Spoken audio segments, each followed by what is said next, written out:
Depuis l'adoption de cette loi, il n'y a pas eu quand même des décrets d'application pour aller vers la réforme.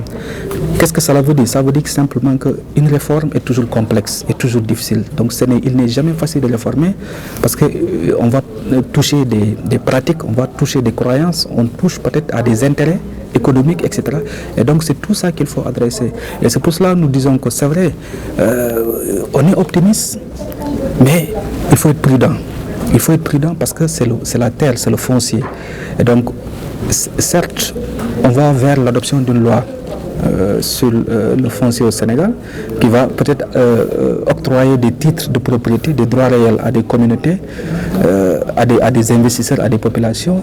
Mais attention, il faudrait aussi qu'on reconnaisse que le Sénégal a des réalités, a des cultures qu'il faudrait prendre en compte. Donc comment arriver à ce que ce droit, aux côtés de ce droit réel dont on parle, qu'on puisse avoir des droits collectifs des communautés parce que basés sur leurs propres croyances, leur propre identité, leur propre réalité.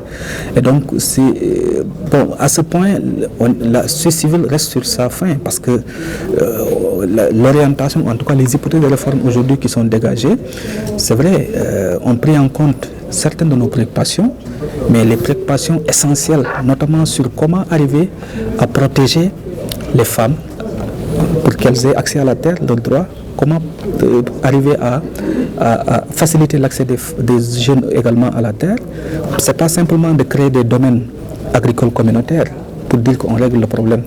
Le problème est beaucoup plus profond que ça. Il faudrait plus adresser les questions en termes de droits humains. Ce n'est pas juste en termes d'accès. La question de l'accès au Sénégal n'est pas un problème. C'est plus comment les droits sont respectés. Comment l'État, qui a des obligations, respecte, garantit ses droits au bénéfice des communautés. Comment aujourd'hui les questions de pauvreté doivent être adressées en termes de droits. Droit à l'alimentation. Et si on le règle ainsi, on verra que l'État doit forcément mettre les moyens là où il doit les mettre, autrement dit, au niveau des exploitations familiales, les femmes, les jeunes, pour qu'on puisse enclencher le processus de développement. Et on ne peut pas parler de développement si on pense que c'est les investisseurs qui vont venir au Sénégal avec leurs moyens investir pour développer le Sénégal. Aucun pays ne s'est développé avec les investissements étrangers.